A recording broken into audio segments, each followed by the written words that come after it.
HOAKaren stood there smiling as the tow truck pulled my work truck out of my own driveway. That truck paid my mortgage, carried my tools, and was the last thing my father ever left me. She expected me to yell, beg, or hand over another check for her fake HOA fines. I didn't.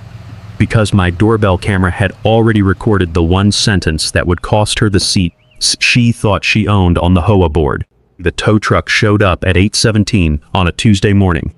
I remember the time because I was standing in the kitchen, pouring my mother's second cup of coffee, when my phone buzzed with the doorbell camera alert.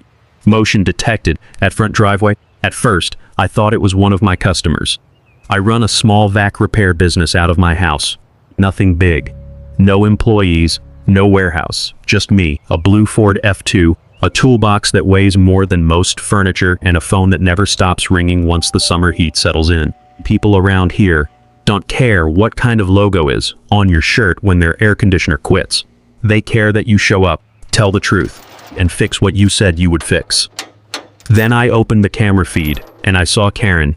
She was standing at the edge of my driveway in her white HOA polo, sunglasses pushed up on her head, one hand holding a clipboard, the other pointing toward my truck like it was an eyesore. She had finally been given permission to erase. Behind her was a tow truck.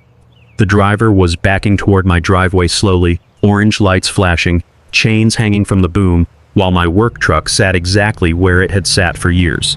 My own driveway, not the street, not a guest space, not blocking a sidewalk, not parked on the grass. My driveway, the F-250, was pulled close to the garage, loaded with ladders, gauges, copper fittings, a locked tool chest, and the little silver cross my father had wired to the rearview mirror before he gave me the truck. On paper, that truck was worth about $41,000. But paper never tells the whole story. That truck was how I paid my mortgage after my wife passed. It was how I kept my mother's prescriptions filled after her stroke, and before it was mine, it belonged to my father. He bought it, used, after he retired from the county maintenance department. 2 months before cancer took him down to skin and bone, he pressed the keys into my hand and said, "Keep working. Let anybody make you feel small for earning an honest living." So when I watched that tow chain slide under the front axle, something in my chest went cold. Not hot, cold. Karen turned toward my doorbell camera like she knew I was watching. Then she smiled. Not an embarrassed smile, not an apologetic smile, a winner-esque smile. She lifted the yellow notice in her hand and said loud enough for the microphone to catch it. "You were warned, Mark. The board has authorized enforcement, and this vehicle is being removed for repeated violations of community standards." Community standards. That was Karen's favorite phrase. Every neighborhood bully has one phrase that makes control sound respectable in our subdivision. Karen used community standards the way some people use a badge. Property values, uniform appearance, respect for the association. But what she really wanted was simple: obedience. I set my mother's coffee down on the counter. She was sitting in the breakfast nook, wrapped in the blue quilt my wife made her years ago. "What is it?" she asked. I didn't answer right away. On my phone screen, the tow driver stepped out of his cab and looked at my truck, then at my house, then back at Karen.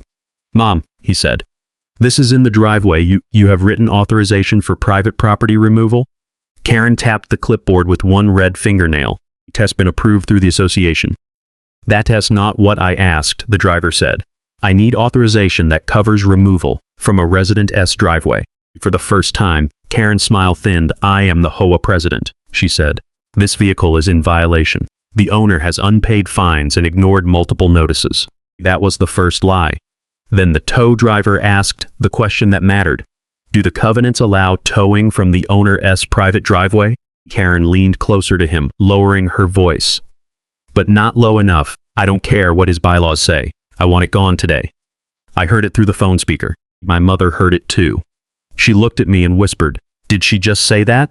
I nodded, and I did something Karen did not expect. I didn't run outside. I didn't yell through the camera. I didn't threaten anybody, curse anybody, or give her the kind of clip she could twist later into some neighborhood Facebook post about an aggressive homeowner. I hit record. Then I saved the live feed to my phone. Then I saved it again to the cloud. Only after that did I walk to the front door. By the time I stepped onto the porch, the tow driver had hooked the truck.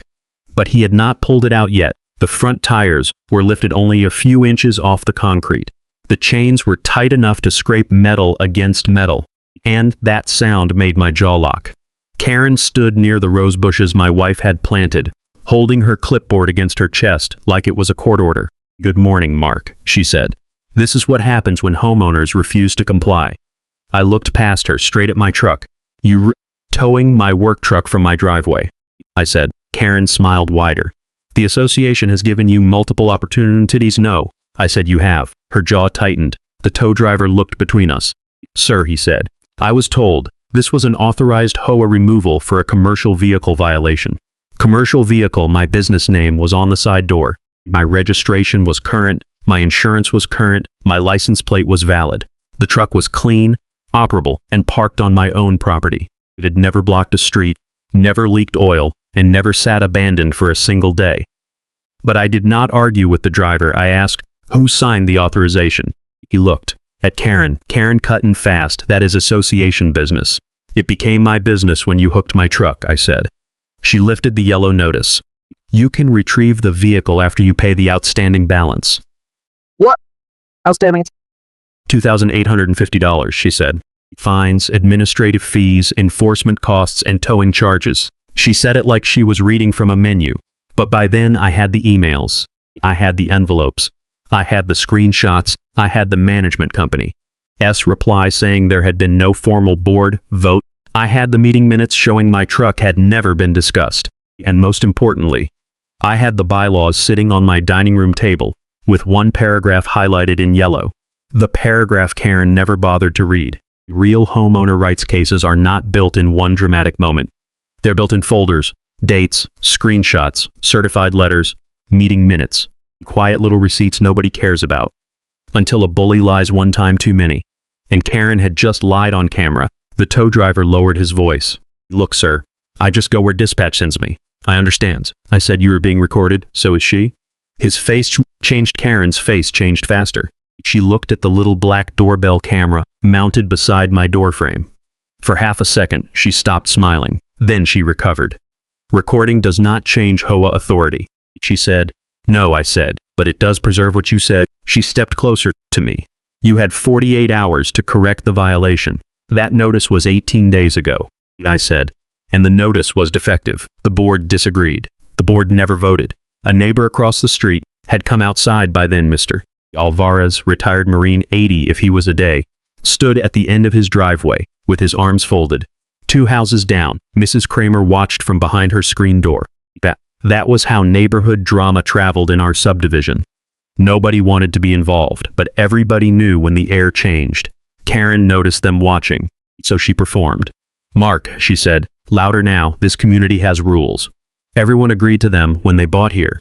Your personal circumstances do not give you the right to ignore the standards the rest of us follow." "My personal circumstances?" I asked. She tilted her chin toward the truck. "Your business, your equipment, your constant service calls. This is a residential neighborhood, not a contractor, as lot that landed harder than I wanted it to."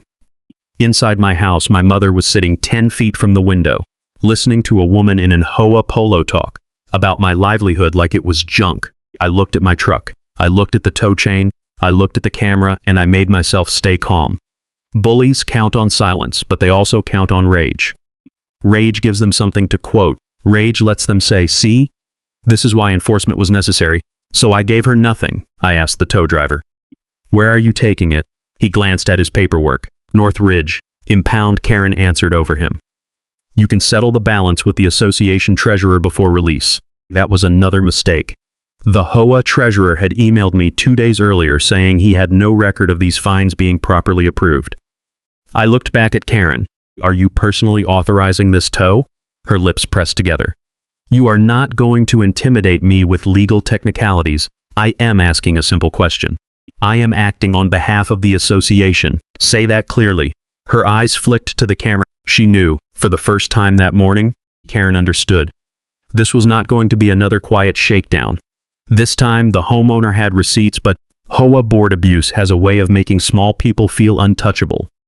So Karen straightened her shoulders and said, very clearly, "Yes, authorized the tow." The driver hesitated one more second, then the truck pulled forward. My front tires rolled off my driveway. The truck my father left me moved into the street, like it was being stolen in daylight, slowly, neatly, with orange lights flashing, and a woman in sunglasses pretending paperwork made it right. Mr. Alvarez shouted from across the street. "Karen, that ain't right." She snapped back. This does not concern you, but it did concern him. It concerned every homeowner who had ever received a fine with no evidence attached. It concerned every retired couple afraid of a lien they did not understand. It concerned every person who bought a home thinking the front door meant they had finally earned some peace. That is why HOA revenge stories hit people so hard, because it is never just about a truck. It is about the place where you are supposed to feel safe. The tow truck turned at the end of the street. My truck disappeared behind the oak trees. Karen watched it go, then looked back at me. "You can avoid further action by complying," she said. I nodded. Once not because I agreed, because the camera was still recording. Then I said, "Karen, you should have read the bylaws." She laughed under her breath. "You people always think you know the rules better than the board." I looked at the little black camera. "Beside my door," I said. "I just know which folder the evidence is in." Her smile faded again, just a little. Because 18 days before that tow truck ever touched my driveway, Karen had sent the first violation notice. It looked official. It sounded official. It had the HOA logo, a deadline, a fine schedule, and the words "final notice" printed in bold. But there was one problem. It was based on a rule that did not exist, and once I pulled that thread, the whole thing started coming apart. So let me take you back to the first fine. 18 days before that tow truck came, my life was quiet. I lived in Briar Creek Estates, a middle-class HOA neighborhood with 2-car garages, trimmed lawns, porch flags, and retirees who knew which trash can belonged to which house. Fancy. It was just a place where people worked hard, paid mortgages, and expected to be left alone. I had lived there for 12 years. My wife, Ellen, picked the house because of the front porch. She said it looked like a place where a man could come home dirty from work, sit down with iced tea, and feel like the day had ended. After she passed, I kept most things the way she left them. The bird feeder by the fence, the blue quilt over my mother's chair, the rose bushes beside the walkway. That is what people like HOAKaren never understand. A house is not just siding, shingles, and property values. It is where your life is stored. By then, I was 58, widowed, running a one-man vac repair business and taking care of my 82-year-old mother after her stroke. My days were simple. Breakfast at 6, check her pills, load the truck, fix air conditioners, come home before dark if I could. The truck was part of that life. A blue Ford F-250, faded paint, a dent on the passenger side, toolboxes bolted into the bed, my company name on the door in plain white letters. Just Dawson Heating Air and a phone number. Before it was mine, it was my father S. He gave me the keys when cancer had made his hands shake too badly to drive. He stood in that same driveway, breathing hard, and told me, a man can start over, as long as he can still work. So when people call it a commercial vehicle, I understand the words, but to me, it was my father's last promise. For 12 years, nobody had a problem with it. Not the old board, not the management company, not the neighbors. The truck sat in my private driveway close to the garage, not blocking the sidewalk, not leaking oil, not sitting on the street. Then Karen Whitmore became HOA president. At first, she did not look like a villain. That is the part many HOA stories get right. HOA board abuse usually starts with a smile, a clipboard, and language that sounds reasonable if you do not look too closely. Karen was in her early 60s, sharp haircut, white HOA polo, expensive sneakers, and a voice that always sounded like she represented something bigger than herself. She said community standards the way a judge says order in the court. The first time I knew I had her attention was not from a letter. It was from my doorbell camera. At 6:12 on a Monday morning, my phone showed motion in the driveway. I opened the clip later and saw Karen at the curb in the gray dawn, taking pictures of my truck from 3 angles. She stepped halfway onto my driveway, looked at the garage, looked at the truck, then leaned sideways to capture the company name on the door. I remember thinking that's odd. I saved the clip and went to work. 2 days later, Mrs. Kramer from down the street waved me over when I was bringing in groceries. "Mark," she said quietly, "Karen's been asking about your truck." "My truck?" She looked uncomfortable. "At the mailbox cluster. She asked how long you've been parking it there." whether customers come to the house, whether you store chemicals in it. I laughed because I thought she was exaggerating. She asked if my mother ever complained about noise. Mrs. Kramer added. That stopped me. My mother spent most afternoons in the breakfast nook, watching cardinals and doing crossword puzzles. She had never complained about my truck. That conversation was the first crack in the peaceful picture. The official violation notice arrived that Friday. It was tucked into my mailbox, even though HOA notices were supposed to be mailed. The paper had the Briar Creek logo at the top, my name, underlined in black marker, in a bold title.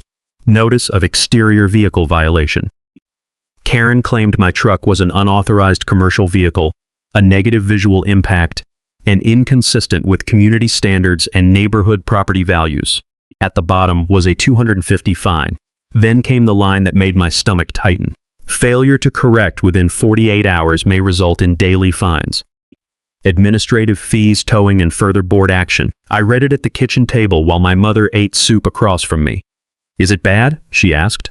No, I said. It's probably a mistake. I wanted it to be a mistake, so I pulled out the HOA bylaws from the file cabinet where Ellen had kept them.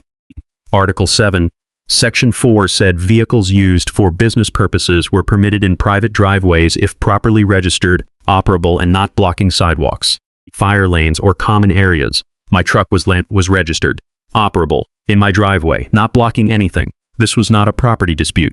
This was a sentence Karen had decided not to read. I took photos from 3 angles. Then I emailed the management company, attaching the photos and the bylaw paragraph. Good afternoon. I received a violation notice regarding my work truck. I believe this was issued in error. Please confirm the fine has been removed. Karen answered before the management company did. Mark, the board has discussed this matter. Your vehicle is not appropriate for the visual standards of Briar Creek Estates. You have 48 hours to remove it from public view, or fines will continue. No rule citation, no minutes, no vote, just Karen. I wrote back, please send the meeting showing the board discussed and approved this violation. Her reply came 9 minutes later. The board is not required to debate obvious violations with homeowners.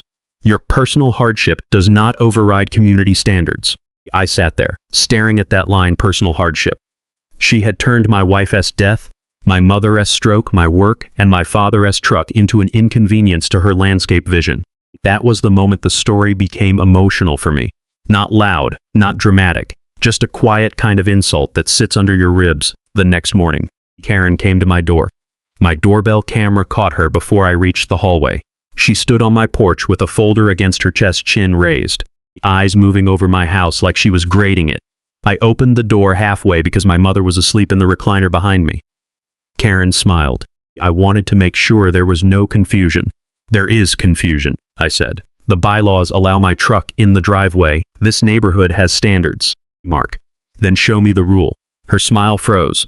The rule against commercial vehicles. I held up the printed bylaw. That rule is for street parking and oversized vehicles. Mine is in my private driveway. She glanced at the paper, then at the camera beside the door. You are interpreting the document in a way that benefits you. Reading the sentence, her voice dropped. The board does not respond well when homeowners become difficult. That was the first real threat, dressed up like advice. After she left, I watched the footage again. She had carefully avoided saying who voted, when they voted, or where the rule was written. So, I called the management company. A young woman named Paige answered. I gave her my address and asked for the official violation record. I see a note from President Whitmore. She said, is there an inspection photo? A pause. Not attached. Is there a board? Another pause. I don't see meeting minutes. Is there a rule citation? The note says commercial vehicle visible from street, but no bylaw section? No, sir. Then Paige lowered her voice. Mr. Dawson, I would request everything in writing from this point forward. I asked, is there a reason? She paused long enough to answer without answering. It's better to have a record. I wrote that down, date, time, name, exact words. That is the boring part of homeowner rights. Nobody puts in a thumbnail. Evidence is not exciting when you collect it. It is screenshots, PDFs, envelopes, camera clips, and a notebook on the kitchen table. But fake HOA fines grow in silence. Receipts stop them from becoming truth. That night, I started a folder on my laptop called Briar Creek. Truck dispute. Inside it went the violation notice, Karen's emails, photos of the driveway, the bylaw section, the camera clip of Karen photographing my truck, and my notes from the call with Padge. The next morning, Mr. Alvarez crossed the street while I was checking the oil. "She after your truck now?" he asked. "Looks that way." He shook his head. "She did the same thing to my RV last year. Said the board voted later. I found out it was never on the agenda." "What happened?"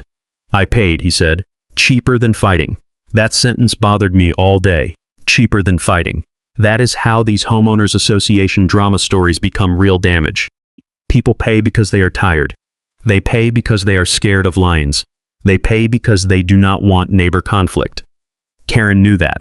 On Monday, the second notice arrived. This one raised the stakes. The $250 fine remained. A $150 per day fine would begin immediately. Karen added a $500 administrative review fee. Even though no review had happened, at the bottom in bold letters it said, "Final opportunity to comply before enforcement action."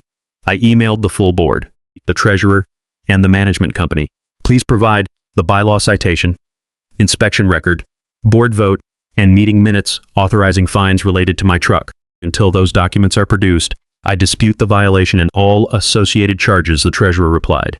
"First, I am not aware of any board vote on this issue." But 7 minutes later, Karen replied to everyone, "Mark has been repeatedly informed of the violation. The board will not allow one homeowner to undermine the appearance of the community. If the truck remains visible, further enforcement will proceed." No minutes, no vote, no authority, just pressure. That evening, a neighbor sent me a screenshot from the Briar Creek Facebook group. Karen had posted without naming me, but everyone knew. Reminder: operating visible commercial activity from residential property harms property values and creates enforcement issues for the entire community. Under it, 2 people had commented with angry face emojis. One asked, "Is this about the blue truck?" I stood in my kitchen holding my phone while my mother looked at me from her chair. "She's trying to shame you," she said. "I know. What are you going to do?" I looked through the window at the truck sitting under the porch light, my father's silver cross hanging from the mirror. "I am going to make sure she keeps writing."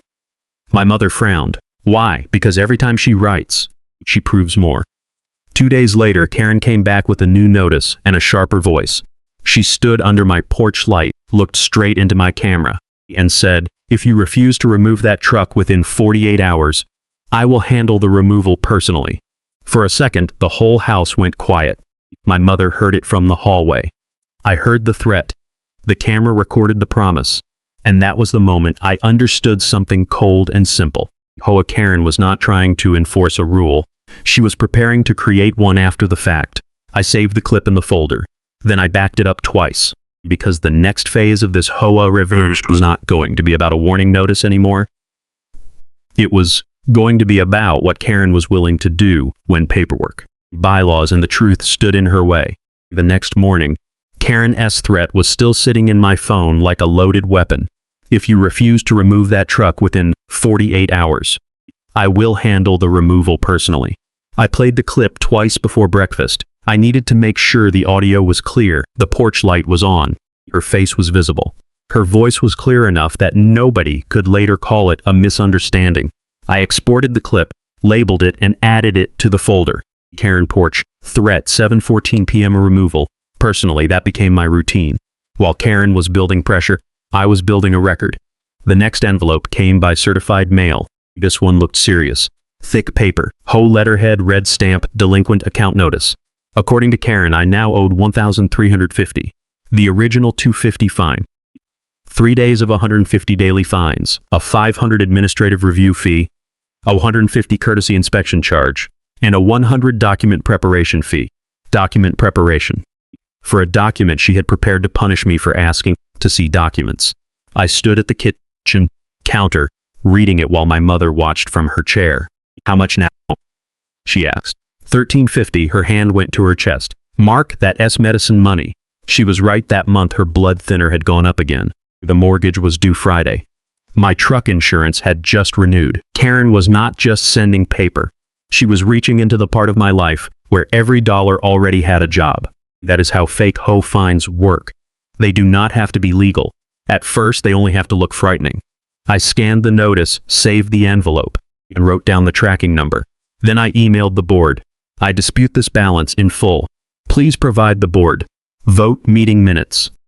Inspection record, fine schedule authorization, and bylaw citation supporting these charges. Karen replied in 12 minutes. Your continued refusal to comply will leave the association no choice but to pursue all available remedies, including liens, collection action, and vehicle removal. All available remedies. That phrase did not sound like a neighbor trying to solve a problem.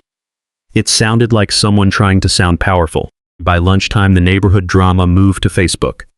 Mrs. Kramer sent me a screenshot from the private Briar Creek group. Karen had posted, "Some homeowners believe rules are optional when enforcement becomes inconvenient.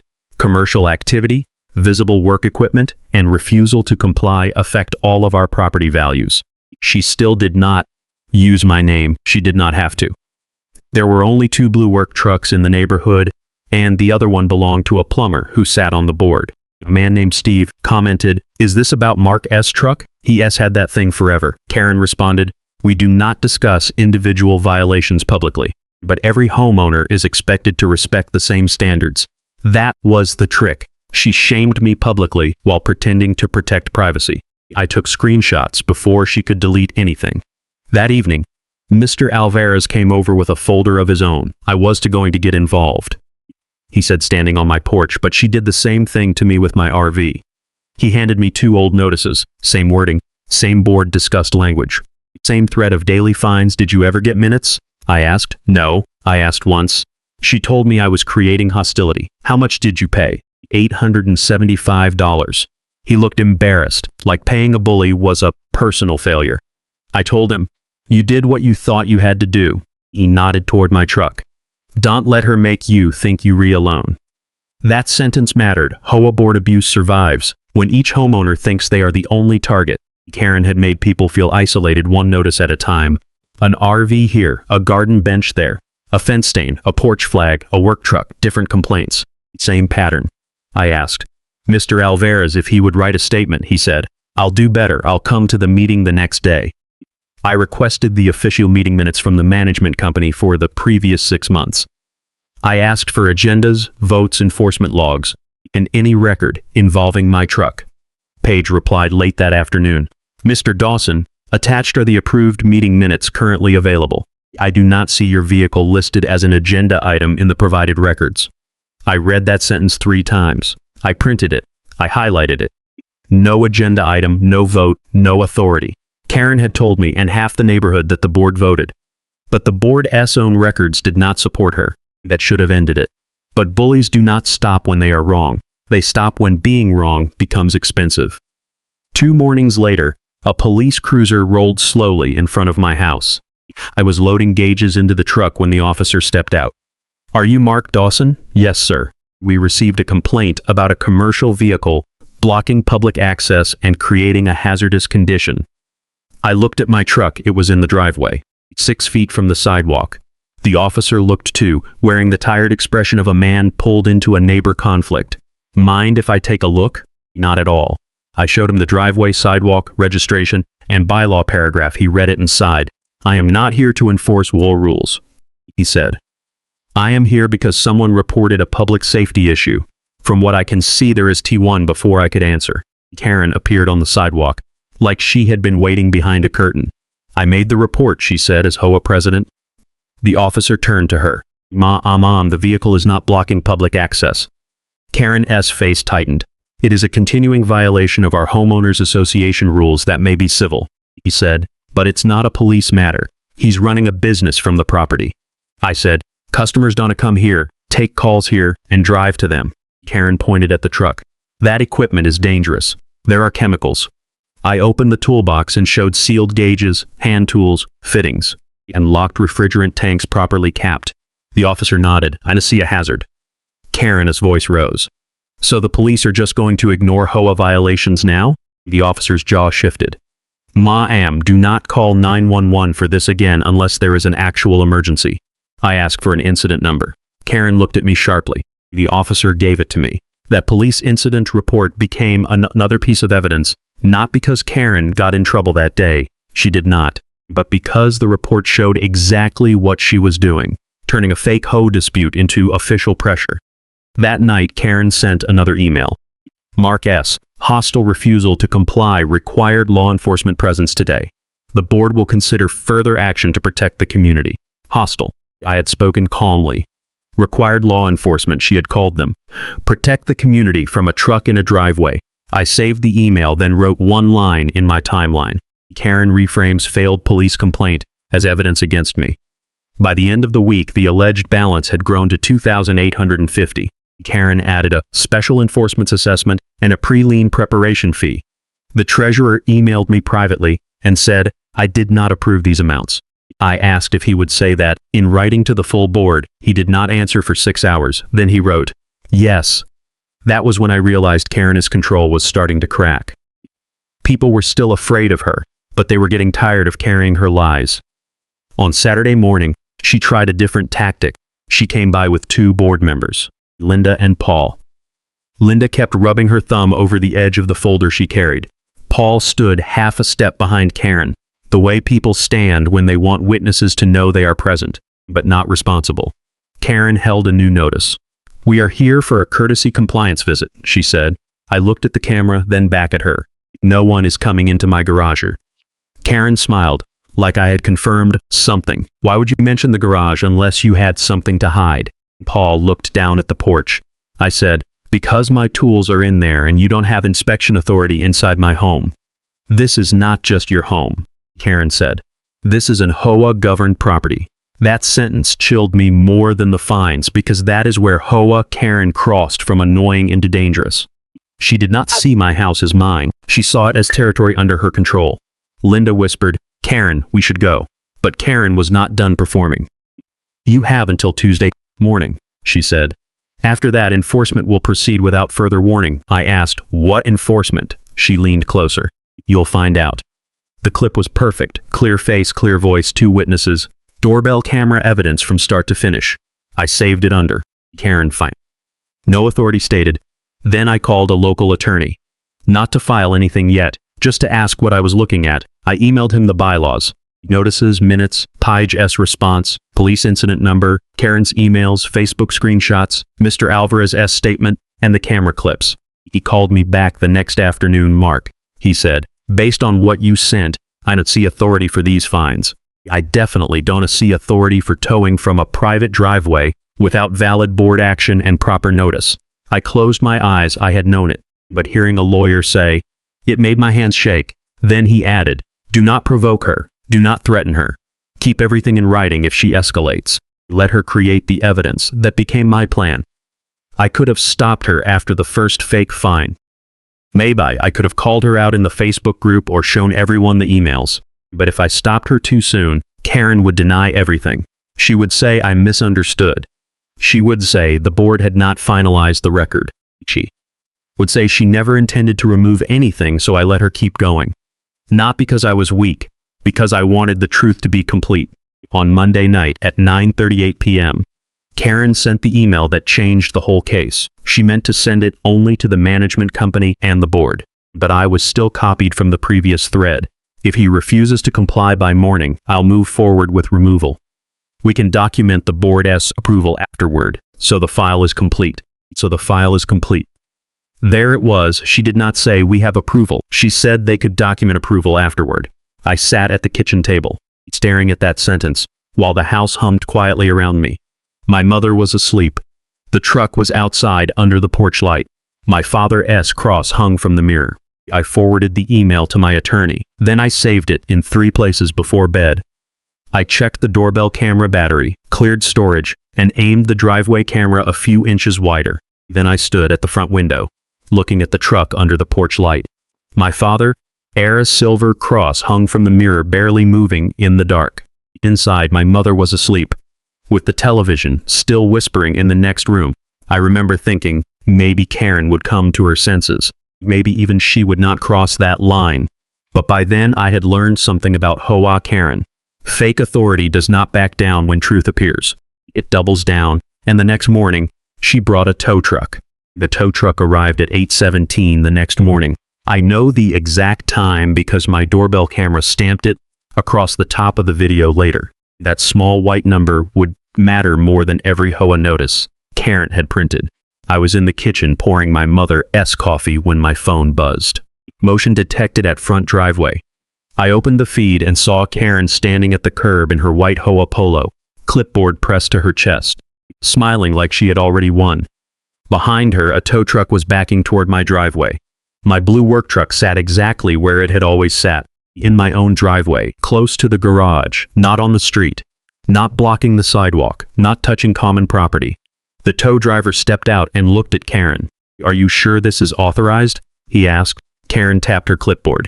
"Yes, I am the HOA president." He looked at the truck, then at the concrete. Kit S on private property. "This property is governed by the homeowners association," Karen said. "The owner has been fined repeatedly and refused to comply." My mother stood behind me with one hand on her walker. "Mark," she whispered, "don't go out angry. I won tea and I didn't." I pressed record, saved the live feed to my phone, then backed it up to the cloud. Only after that did I walk to the front door. By the time I stepped onto the porch, the chain was already under my front axle. Karen turned toward me. "Good morning, Mark. You were warned." I looked at the driver. "Who signed your authorization?" He checked the paper. "Karen Whitmore, HOA president." "Did she tell you there was a valid board vote?" Karen cut in. "The board approved enforcement." "What date?" I asked. Her smile tightened. "What date did the board vote?" "This is not a courtroom," she said. "No," I said, "it's my driveway." The driver lowered his voice. "Sir, I was told the vehicle was abandoned and subject to HOA removal." Abandoned. My company name was on the door. The license plate was current. The truck had been driven that morning. Karen had packaged a lie and handed it to someone else to act on. I asked one more question, slow and clear. "Are you personally authorizing this tow from my private driveway?" Karen glanced up at the doorbell camera. For half a second, she understood the trap, then pride answered for her. "Yes," she said. "I authorized it on behalf of the association." The tow truck pulled forward. The chains tightened. The front tires lifted. My father's truck rolled out of my driveway, while Karen stood beside my wife's rose bushes looking like justice belonged to her. Mr. Alvarez came outside across the street. "Karen, you know that ain't right," he called. "This does not concern you," she snapped. But it did. It concerned every homeowner who had ever paid fake HOA fines because fighting felt too expensive. It concerned every neighbor told that asking for meeting minutes was disrespectful. It concerned everyone who thought homeowner rights ended when a clipboard appeared. The tow truck disappeared around the corner with my livelihood behind it. Karen handed me a yellow paper. "North Ridge impound," she said. "You can retrieve it after you settle your balance." The balance was now $3,410. Towing, storage, enforcement fees, emergency administrative action. I folded the paper and put it in my folder. Karen looked disappointed. "Nothing to say?" "Not here," I said. That bothered her more than yelling would have. By noon, the real damage had started. I missed 2 service calls. One was an elderly couple whose air conditioner had gone out the night before. The other was a restaurant freezer. I serviced every month. My phone kept ringing, but my tools were locked inside an impound lot, and my mother kept saying, "I'm sorry, Mark," like any of this was her fault. That empty driveway did not look empty. It looked violated. At North Ridge impound, the manager, Dennis, reviewed the paperwork while my attorney listened on speakerphone. "We were told it was abandoned on HOA-controlled property," Dennis said. "It was in my driveway." I showed him the camera still. He rubbed the back of his neck. "That is not what dispatch was told." My attorney's voice stayed calm. "Mr. Dennis, I am asking you to preserve the tow authorization, driver notes, dispatch call log, GPS record, invoice, and any communication from S. Whitmore or the HOA." Dennis nodded. "We will preserve it." He did not come there to defend me. He came to protect his company from liability. But sometimes that is enough. When fake authority creates real risk, people start telling the truth. My attorney also asked Dennis one more thing. "If the board or management company needs to confirm what your office was told, would you be willing to verify the dispatch record?" Dennis hesitated. "I'm not getting in the middle of an HOA fight." "I understand," my attorney said. "I am only asking whether you can confirm your own company records if requested." Dennis looked down at the paperwork again. "Yes," he said, "if it is about our records, I can confirm that." The truck stayed there overnight while the paperwork was sorted out. I paid nothing that day. My attorney told Dennis that any release fee storage charge or towing cost needed to wait until responsibility was clear. Dennis did not like that, but he liked potential liability even less. That night, Karen sent out a notice for what she called an emergency board meeting on Thursday evening. She copied the management company, the board, and several homeowners who had already started asking questions. The subject line was dramatic: homeowner noncompliance and enforcement escalation. She claimed the matter had become urgent because of hostile refusal to comply and vendor involvement. It was not a normal open HOA meeting, not exactly. It was an emergency board session with homeowners invited to attend because the tow had happened in public. Half the neighborhood had seen it. Karen wanted witnesses to watch her finish what she started. She wanted a stage. So I gave her one for 2 days. I built a simple presentation. Not fancy, not emotional, just evidence. First the bylaws, then the photos, then the meeting minutes, then Paige's email from the management company, then the treasurer's email, then the police incident number, then Mr. Alvarez's statement, then the Facebook screenshots, then Karen's document approval afterward email, then the tow authorization, then the doorbell camera footage. I did not write a speech. Evidence does not need decoration, it needs order. The clubhouse was full Thursday evening. There was a sign-in sheet by the door, a tray of stale cookies on a folding table, and a management company representative named Mr. Nolan sitting at the front with a legal pad. The recorder was on. The minutes were being taken. Nobody was relaxed. People stood against the back wall because there were not enough chairs. Karen sat at the front, fast said Linda, Paul, the treasurer, and 2 board members who looked like they wanted to be anywhere else. She opened with a deep sigh. We are here because one homeowner has repeatedly refused to comply with standards designed to protect property values. Say his name, someone muttered. Karen's eyes flashed. Please do not interrupt, Mr. Alvarez said from behind me. You had no problem talking about him on Facebook. A few people murmured. The treasurer tapped the table. Order. Let us keep this orderly. Karen tried to move the discussion into executive session. This involves enforcement records and homeowner privacy, she said. It is inappropriate for open discussion. The treasurer shook his head. The homeowner is present. The tow was visible to the neighborhood. The vendor was sent to his driveway in broad daylight. This needs to be entered into the minutes. Mr. Nolan leaned toward his microphone with the caution of a man stepping around broken glass. For clarity, he said, management is not taking a legal position at this time. However, any vendor action involving private property requires proper authorization documentation. We recommend the board proceed carefully. That sentence made the room louder. What does that mean? Someone asked. It means nobody checked, another voice said. The treasurer tapped the table again. Order, please. Karen lifted her chin. The intent was always to protect the association. The paperwork process was being finalized, and Mark is deliberately presenting internal communication as misconduct. Then she turned to me. Mark, would you like to explain why you believe the rules do not apply to you? I stood and opened my laptop. No, I said, I'd like to show why they do. The room quieted, but not completely. There were whispers, a cough, a chair scraping. Somebody near the back said, about time. I put Article 7, Section 4 on the screen. Business use vehicles are permitted in private driveways if properly registered, operable, and not blocking sidewalks, fire lanes, or common areas. Then I showed the first photo, my truck in the driveway, then the second, the sidewalk clear, then the third, the license plate, current registration, and locked equipment. My truck met every condition. Karen leaned forward. That is your interpretation. Let him finish, Mrs. Kramer said. Karen pointed at her. This is exactly the hostility I've been dealing with, the treasurer said. Karen, let him finish. I clicked to Paige's email. The approved meeting minutes currently available. Do not show your vehicle listed as an agenda item. I did not add commentary. I just let the sentence sit there. Then I clicked to the treasurer's email. I did not approve these amounts. The treasurer cleared his throat. That is correct. The room broke into overlapping voices. So who approved it? Did she tow it without a vote? She fined me the same way. The treasurer raised his voice. Order. One at a time. Karen said the board discussed enforcement informally. I clicked again. Her email appeared on the screen. If he refuses to comply by morning. I moved forward with removal. We can document the board's approval afterward. So the file is complete. Nobody spoke for 3 full seconds. Then someone said, afterward? Karen stood halfway up. That is being taken out of context. I meant administrative cleanup. Every board has paperwork follow-up. Mr. Nolan adjusted his glasses. For the record, he said carefully, management did not advise retroactive approval for towing from a private driveway. Karen turned on him. Your office failed to support enforcement. I am only clarifying our record, he said. That was when I played the video. The doorbell camera filled the clubhouse screen. The tow driver's voice came through the speakers. It's on private property.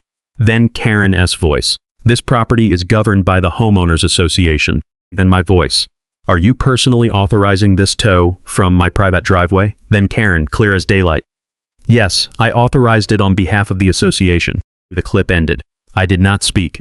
I let the room sit with Karen's own voice. For 3 weeks, she had filled every silence with authority, for the first time.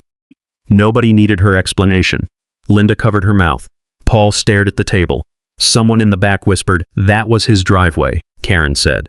This is selective footage. So I played the earlier porch clip. If you refuse to remove that truck within 48 hours, I will handle the removal personally. The room erupted. Mr. Alvarez stood. She did the same thing to my RV. Another man raised his hand and did not wait to be called on. She charged me for my trailer and said the board voted. Karen snapped. This is not a public grievance session, Mrs. Kramer said. Then stop giving people grievances. The treasurer stood up. Order. Everyone sit down. This will be in the minutes. But we are not shouting over each other. I showed the Facebook screenshots. Then the police incident report. Then Mr. Alvarez. Written statement. Each piece did one job. The screenshots showed public pressure. The police report showed Karen tried to turn an HOA dispute into a public safety issue. Mr. Alvarez's statement showed a pattern. Mr. Nolan spoke again, each word measured for the record. Management did not authorize towing from a private driveway. Management did not issue the disputed fine schedule at this time. I do not see documentation of a formal board vote in the records provided to our office. He did not call Karen a liar. He did not need to. My attorney then called Dennis from Northridge Impound. This was not a surprise witness. Dennis had already agreed that if the board needed to confirm the tow record, he would verify only what was in his company's file. The room went quiet as the phone rang. Dennis answered on speaker. My attorney kept it simple. Dennis, can you confirm what Northridge was told when the tow request came in? Dennis sounded careful, not dramatic. Our dispatch note says the vehicle was represented as abandoned on HOA-controlled property, he said. Mrs. Whitmore signed the authorization form. Karen's face went red. That is not what I meant, my attorney answered, but it is what was written, signed, and said on camera. That was the moment Karen got exposed. Not in a clean movie scene, not with one dramatic gasp in a messy clubhouse full of angry whispers, nervous board members, cautious management language, and homeowners realizing the same thing at different speeds. This had never been about community standards. The board called a recess. Karen objected. You cannot recess because Mark staged a presentation. The treasurer looked at her and said, we are recessing because this association may have a liability issue. That word changed the room. Liability. For the first time, Karen looked less angry than scared. 20 minutes later, the board returned. The treasurer read a temporary action into the minutes. All enforcement against Mr. Dawson is suspended pending investigation. All fines related to the truck are frozen to Mrs. Whitmore's authority to issue violation notices. Contact vendors or direct enforcement actions is suspended pending board review. A special meeting will be scheduled to consider removal and audit prior violations. Karen and stared at him like betrayal had a sound, but he had not betrayed her. He had stopped covering for her. As people left, neighbors who had avoided my eyes for weeks came up one by one. One man said he had paid a trailer fine. A woman said Karen had threatened her over porch paint. Another couple said they paid an administrative fee because they were afraid of a lien. Different complaints, same wording, same threats, same fear. Karen passed close to me near the screen. Her voice dropped low enough that only I could hear it. This isn't over. I looked at the frozen camera still behind us, my truck, my driveway, her signature, her voice. No, I said, now it's in writing. And by the next morning, the tow company, the management company, and 7 homeowners were all asking the same question Karen had spent years avoiding. How many fake violations had she turned into real money? Not because the HOA suddenly found a conscience. It came home because my attorney sent one letter to Northridge Impound, one letter to the management company, and one letter to the board. All three letters said the same simple thing. Preserve every record, stop relying on Karen's verbal claims, and do not destroy or alter anything connected to the tow. By 10:30, Dennis from Northridge called me. "Mr. Dawson," he said, "we are releasing the vehicle today. No payment due from you." I stood in the kitchen with the phone against my ear and one hand on the counter. My mother looked up from her crossword puzzle. "They bringing it back?" she asked. I nodded. Her eyes filled before mine did. When the flatbed pulled up that afternoon, I walked outside slower than I wanted to. The driveway still looked wrong without that truck. For one night, Karen had made my own house feel less like mine. The driver unloaded it carefully. Same truck, same dent, same toolbox, same silver cross hanging from the mirror. But when I opened the door and sat in the driver's seat, I just rested both hands on the steering wheel. I thought about my father standing in that driveway years earlier, sick and stubborn, telling me a man could start over as long as he could still work. For the first time in 3 weeks, I could breathe. Then I looked at the empty passenger seat and said, "We not done yet, Dad," because getting the truck back was not justice. It was the beginning of accountability. The special HOA meeting was scheduled for the following Tuesday. This time, Karen did not control the agenda. The management company did. The notice went out to every homeowner, and the subject line was plain: review of enforcement procedures and board authority. That was how you knew things had changed. Karen liked dramatic titles. Professionals liked boring ones. Boring meant records. Boring meant minutes. Boring meant someone was finally afraid of liability. When I arrived at the clubhouse, the room was fuller than before. People were standing along the walls with folders, envelopes, and phones in their hands. For years, they had thought their stories were separate. A garden bench here, a trailer there, a work truck in a driveway. Now they were comparing dates, wording, and fees. Different complaints, same Karen. The treasurer opened the meeting with a voice that sounded like he had not slept well. "Before we begin, I want the minutes to reflect that the board has received written complaints from 11 homeowners regarding past enforcement actions." Karen sat at the end of the table. No white polo this time. Just a gray blazer, tight smile, and a stack of papers she kept tapping into a perfect square. She looked smaller without the room automatically obeying her. Mr. Nolan from management spoke next, very carefully. "Management's preliminary review indicates that certain violation notices, fines, and vendor instructions may not have been supported by complete documentation in the association records." May not have been, that was lawyer language, but everyone in the room understood what it meant. Karen leaned toward her microphone. "I object to the word preliminary being used to imply wrongdoing. I acted in good faith to protect community standards." Mr. Alvarez muttered behind me. "Good faith charged me $875. The treasurer tapped the table. "Order, please." Then they reviewed my case first. The $2,850 in disputed HOA fines was removed from my account. The $3,410 tow balance was voided. Northridge reversed its tow and storage charges pending review, and after my attorney submitted inventories for the jobs, I missed that day. The HOA later reimbursed part of my lost income as part of the settlement. It was not a fortune. It did not give me back the elderly couple I could not help that morning. It did not erase the hours.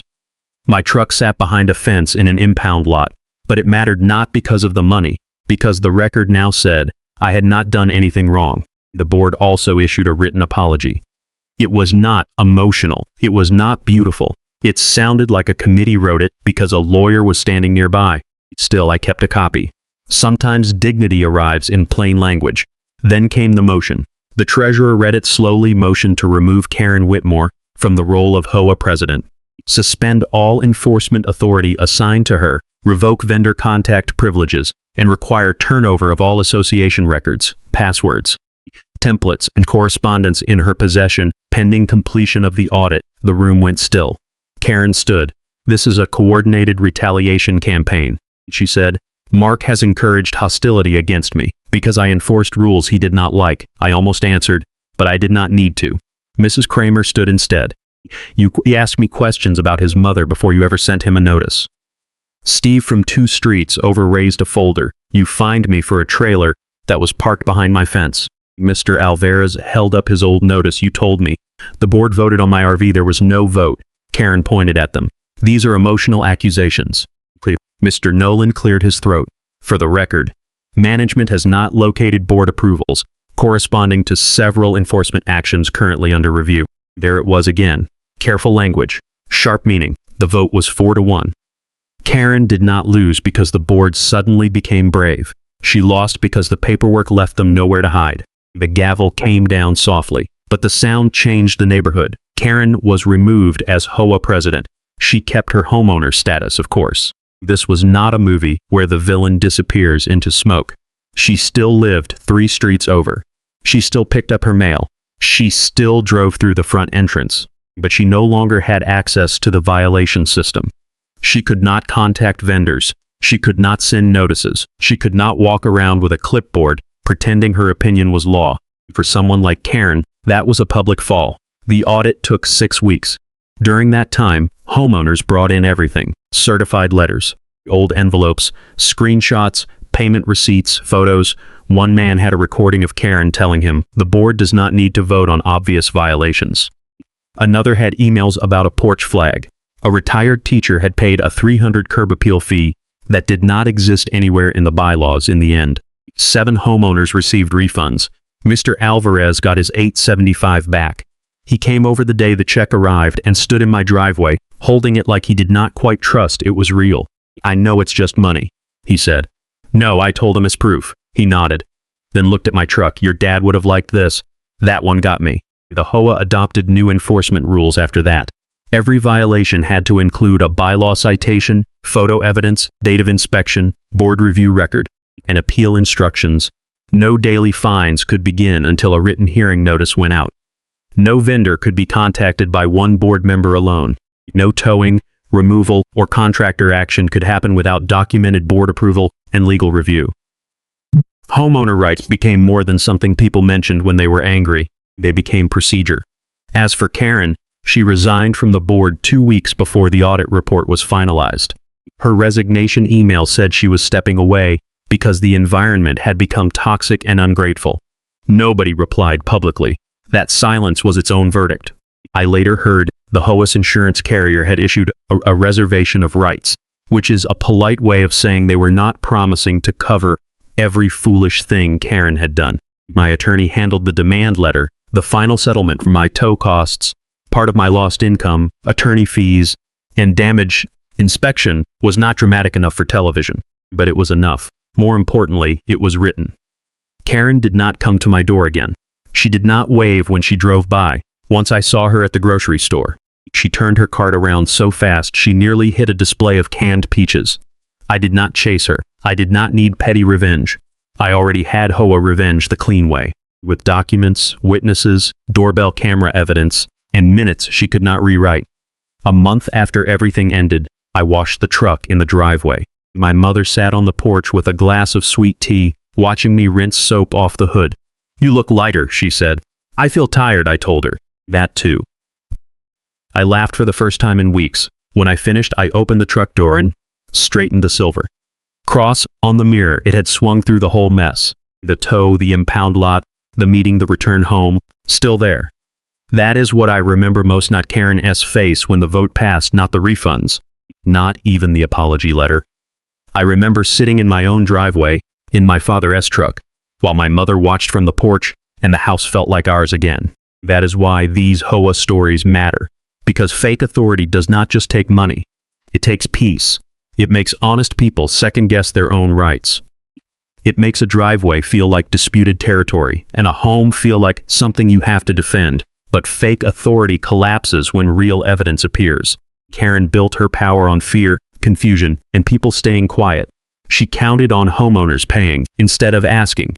She counted on shame working faster than paperwork. She counted on nobody saving the emails, the notices, the screenshots, the minutes, the camera clips. She counted wrong. So keep your receipts. If an HOAKaren threatens your truck, your fence, your ramp, your garden, your service dog, or your family home, do not just get loud, get organized. Save the notice, request the minutes, read the bylaws, back up the footage. Write down names, dates, and times. Bullies count on silence. Evidence gives ordinary people their voice back. And if you have ever dealt with fake HOA fines, HOA board abuse, or a Karen who thought a clipboard gave her power, tell me your story in the comments. What would you have done? Would you have fought back immediately, or waited until she created the perfect record against herself? Because someone watching this may be sitting at their kitchen table right now, holding a fake fine, wondering if they are the only one. They are not, and neither was I.